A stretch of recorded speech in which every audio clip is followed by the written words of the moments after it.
Your child has already figured out which parent to call when something goes wrong. They made that decision years ago, and nobody asked you. Here is what actually happens inside every family. Without any announcement, without any conversation, children run a silent evaluation of both parents. They watch how each person responds to different situations. They notice who gets uncomfortable when emotions get heavy. They notice who springs into action when something needs fixing. And somewhere around age 8 or 9, the results are locked in. One parent becomes the safe place for big feelings. The other becomes the person you go to when you need something done. Two completely different functions, two completely different people, and your child sorted all of this out before they stopped believing in the tooth fairy. Researchers who study child development have identified this pattern clearly. One parent becomes what you might call the emotional anchor, the person a child gravitates toward when the world feels unstable. The other parent becomes the action figure, the one who helps a child feel capable and ready to take on challenges. What makes this fascinating is that the question, "Can I try this?" and the question, "I'm really scared," are almost never going to the same parent.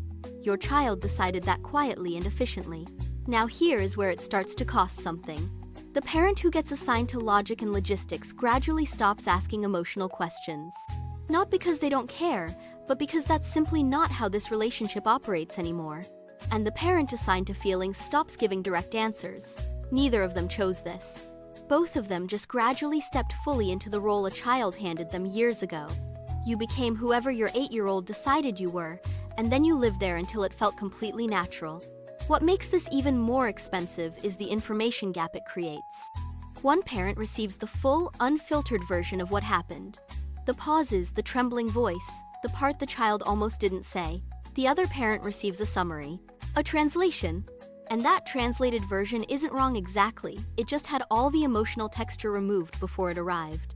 The parent receiving the edited version usually has no idea they're only getting part of the story. They think they know what happened. They got the headline, just not the article underneath it. There's another layer to this that most parents never see coming. Your children didn't all necessarily grow up with the same version of you. Research on siblings within the same household shows they can perceive their parents in dramatically different ways, and those differences shape each child's development regardless of what the parent actually intended. Your eldest may have filed you as the calm, logical one. Your youngest may have filed you as the warmth and comfort one. Same house, same adult, completely different parent. Now here is the part that tends to stop people. Your child isn't necessarily responding to who you actually are today.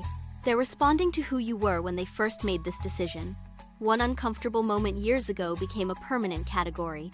Dad looked uneasy when feelings came up that one time, so feelings never go to Dad again. Mom seemed uncertain when money came up, so money questions never go to Mom again. Children draw permanent conclusions from very small sample sizes and then simply stop reviewing the evidence. The door may have been unlocked for years. Your child is still walking past it because they remember it being locked in 2018.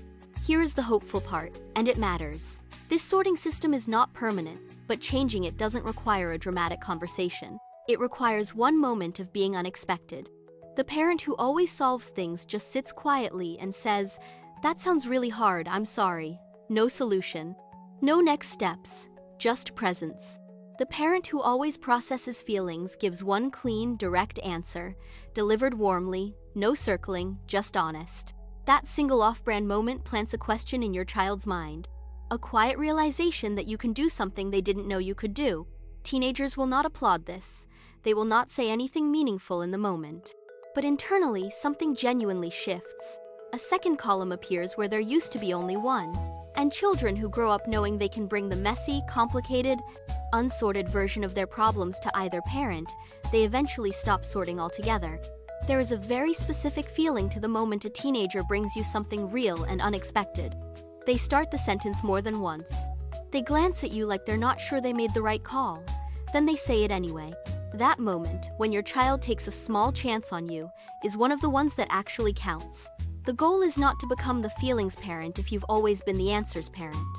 The goal is to become the parent they genuinely cannot categorize. Surprising, capable of holding whatever they bring. The performance review your child ran at 7 years old is not finished. Not even close. It's still running, and one unexpected moment is all it takes to update the whole file.